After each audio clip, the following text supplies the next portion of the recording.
আমি 10টার পিস আর যদি বেশি হ্যাঁ আমার 10,000 টাকা দিলে 10টা যদি পিস করে বেচেন 1000 যদি ডিম দেয় নাকি তাহলে কত আসতে আছে 1000 10,000 প্রতিদিন মাশাআল্লাহ মানে প্রতিদিন 10,000 মাসে তো 3 লাখ টাকা তারপরে 2 মাসে হলো 6 লাখ টাকা 3 মাসে হলো 9 লাখ টাকা 7 লাখ টাকা গেছে 7 লাখ টাকা এর মধ্যে 1000 বাচ্চা মারা গেছে দইলা ওই আমাদের ঘরতে বানাইছি না একটা ঘর বানাইছি বাচ্চাটার লাগি আচ্ছা এই ঘর সহ দইরা সুল্লানা হিসাব দইরা খামলা খরচ আমার দইরা আচ্ছা আচ্ছা ঘরটা বানাইতে কিরকম খরচ গেছে ঘরটা বানাইতে 95,000 টাকা গেছে 95,000 আচ্ছা আচ্ছা তাহলে ওই ছোট কালাতে বাচ্চা আনছি হ্যাঁ বাচ্চা তুইবার লাগি ও ছোটবেলা ওই যে বাচ্চাগুলা আচ্ছা আচ্ছা আর এটা কি দেশি দেশি তো আর এই যে আউরাসগুলো কত করে বিক্রি করছেন 500 করে 200 হাঁস মানে 25,000 না 50টা হাঁস ওই দিনকে নিয়ে গেছে 2500 টাকা 25,000 ক্যান্টনমেন্ট 50টা তো 25,000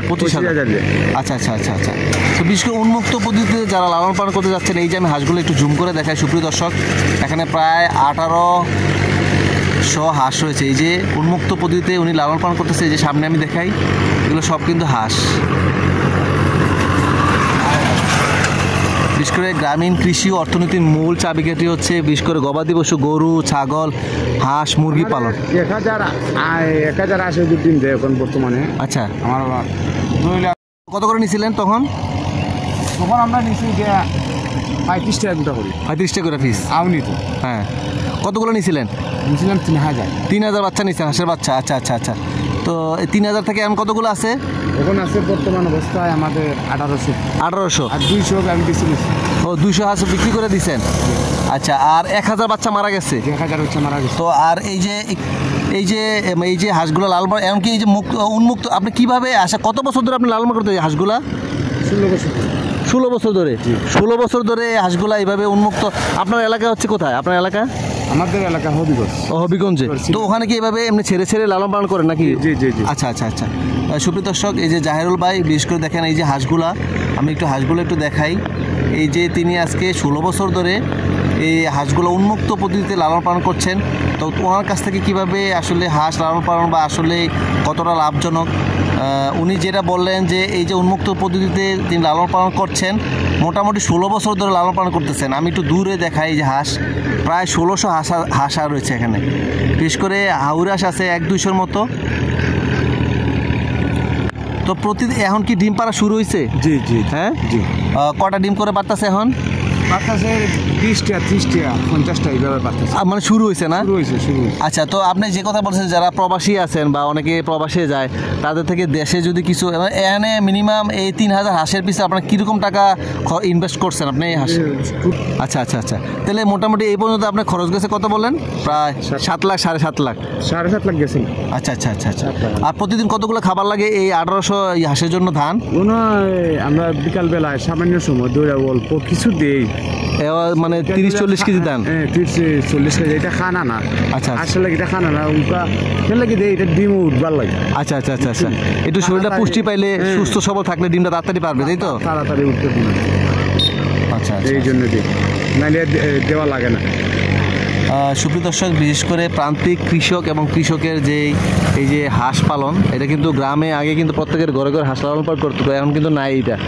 এখন এটা বাণিজ্যিকভাবে তো উনি আজকে এই 16 বছর ধরে উনি যেটা বললো যে আসলে জাহেরুল ভাই এটা কি লাভ হয় কি না আপনি যে 16 বছর ধরে করতেছেন হ্যাঁ লাভ হয় ঠিক মতন করতে পারলে লাভ আছে আর ঠিক মতন করতে পারো না আচ্ছা এটা তোমার লস আছে সম্পূর্ণ একবারে শেষ আর হাঁসের রোগবালা এটা কি ধরনের কি সমস্যাগুলো দেখা দেয় দেখা দেবো ল্যাংরা ওই জায়গা আচ্ছা আচ্ছা দেখা দিব শুকনা বেমার হ্যাঁ শুকনা বেমার তাহলে শুকাইবে গা শুকাই যাবো আচ্ছা আর একটা দেখা দিব খাস সর্দি হ্যাঁ ওই যে নাকি দিয়ে পানি পড়ে ঠান্ডা মান্ডা এইসব সমস্যা হ্যাঁ জ্বর হয়ে যাবে মানুষের তো জ্বর হয় না জ্বর হয়ে যাবে আচ্ছা আচ্ছা বেশি গরম দিলে যদি মোলা আস হয় ফালাতে পাই না পানি বেশি পানি দিতে পাই ও শুনি আচ্ছা পুরো নাইলে আসো তেলালো রোদ লেগে যাবে রোদ লেগে আস মারা যেতে পারে।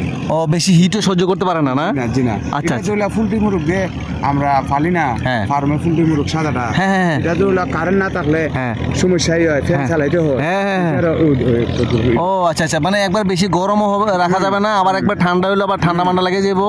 হ্যাঁ, চতুর্দিকে মানে খেয়াল যত্ন রাখতে হবে। যত্ন রাখতে হবে। আচ্ছা আচ্ছা এটা আচ্ছা। বাচ্চারে কইলা যে ফালি আমরা, হ্যাঁ। ও বাচ্চারে যে ঠান্ডা লাগে তার সমস্যা আছে। শেষ। উনকা ইয়ে আসে আর কিচ্ছু তো না। এখন তো বড় হয়ে গেছে, বড় হয়ে গেছে। বৃষ্টি সৃষ্টি মেঘ বেশি আর খায় হ্যাঁ। তো কিচ্ছু তো না। আচ্ছা আর রোদ থাকাইলে আমার সমস্যা আছে, এখন তো আমার হাঁস তেলাল হ্যাঁ। ডিমুটা হ্যাঁ। এই হাঁসটা আমার রোদ যদি বেশি অংশ পায় খালি রোদ যে সমস্যা আছে, আমি এমনি তাড়াতাড়ি যে কোনো একটা পুকুরও হ্যাঁ। ফিশারিটা নিয়ে ফালাই দিব রাখতে রোদ ও আচ্ছা আচ্ছা আচ্ছা, ঠান্ডা পানি। ঠান্ডা পানির মধ্যে। আচ্ছা, চমৎকার চমৎকার। এখন তো এখানে আজকে রোদ নেই, হ্যাঁ। হ্যাঁ। আর পানি আছে কিছুই তো না। আচ্ছা আচ্ছা আচ্ছা। আর এটা আবার আছে যদি ফুটি মাছ মরা ফুটি মাছ খায় রোদে হ্যাঁ। মরে যাবি যখন থেকে। ও মাই গড, সুপ্রিয় দর্শক, আরেকটা জিনিস দেখেন, শিক্ষণীয় বিষয়, মরা পুঁটি মাছের যেটা গ্যাস হয়ে রয়েছে, মরা ভাই এসে গেছে। ও মরা মাছ যদি বিশেষ করে পচা মাছটা খাইলে আবার গ্যাস হইয়া মরে যাওয়ার সম্ভাবনা আছে। এক সম্ভাবনা একদম মরে যাবি, এটা একটা বাস্তব। আরে খাইছি রে, মরে যাবি। আর যদি তাজা মাছ খায় হ্যাঁ। অসুবিধা নেই। সুপ্রিয় দর্শক, আমি একটা জিনিস শিখলাম এবং আপনাদের শেয়ার করতেছি। বিশেষ করে পচা মাছ টাছ খাওয়াইলে কিন্তু হাঁসের রোগ বালাই বিশেষ করে মরে যাবে। উনি যেটা বলতেছে, ওনার অভিজ্ঞতা 16 বছরের। ফুটি মাছ, ফুটি মাছ অন্যটি না? না, হ্যাঁ, ফুটি মাছ। ও আচ্ছা আচ্ছা আচ্ছা, ফুটি মাছ, ফুটি মাছ। এত সুপ্রিয় দর্শক, বিশেষ করে দেখেন একটা অভিজ্ঞতা শেয়ার করলাম, যারা হাঁস লালন পালন করে, বিশেষ পচা ফুটি মাছ খাওয়াবেন না। পচা জেতা বা একটু তরতাজা হইলে সমস্যা নাই, কিন্তু জেতা আর মরাটা খাওয়াইলে এটা গ্যাস বা পচাটাতে হয়তো একটা বিষক্রিয়া সৃষ্টি হয়, যেটা হাঁস সহ্য করতে পারে না। তো এই জন্য আজকের প্রতিবেদন আমি দিয়েছি একদম প্রান্তিক কৃষক এবং যারা খামারি, বিশেষ করে দেখেন উনি সিলেট থেকে আসছেন, আর প্রায় 2000 হাঁস নিয়ে আসছেন এই কুমিল্লাতে। তিনি এইভাবে মানে একদম উন্মুক্ত পদ্ধতিতে এইসব হাঁসগুলো লালন পালন করতেছেন এবং নিজের উদ্যোগে তিনি কিন্তু করতেছেন। উনি বলতেছেন যে বিদেশে যাওয়ার প্রয়োজন কি, জি, বিদেশের টাকা দেশে কামাই করা সম্ভব, তাই না? হ্যাঁ, আবার বিদেশে বিদেশে গিয়ে অনেকে ধরাও খায়, তারপরে কাজ বাজ পায় না, আবার দেশে আইসে আবার কিন্তু সেই আগের অবস্থা। কিন্তু দেশ লোক থাকলে গেলে অসুবিধা নেই। আচ্ছা আচ্ছা, হ্যাঁ হ্যাঁ, নিজের লোক থাকলে। আর আমরা গরিবের দুইলা খেউ নাই, আমরা একটা কাজ সম্ভব করে খাইলাই নিজেরটা নিজেই কিছু টাকা উপার্জন করিয়া। হ্যাঁ, লাগে। সুপ্রিয় দর্শক, আজকের এই প্রতিবেদনটা থেকে আপনাদের দেখানোর চেষ্টা করছি এক উদ্যোক্তা 16 বছর অভিজ্ঞ এই হাঁস লালন পালন কীভাবে করতে হয়, কী কী সমস্যা হয়, আমি বিস্তারিত দেখানোর চেষ্টা করেছি। এবং আপনারা যদি উন্মুক্ত পদ্ধতিতে এভাবে হাঁস লালন পালন করে নিজে স্বাবলম্বী হতে পারবেন এবং গ্রাম এবং দেশের অর্থনৈতিক সমৃদ্ধি করতে পারবেন, এই আশা রেখে আমি আজকের প্রতিবেদন শেষ করছি। ধন্যবাদ সবাইকে, আসসালামু আলাইকুম।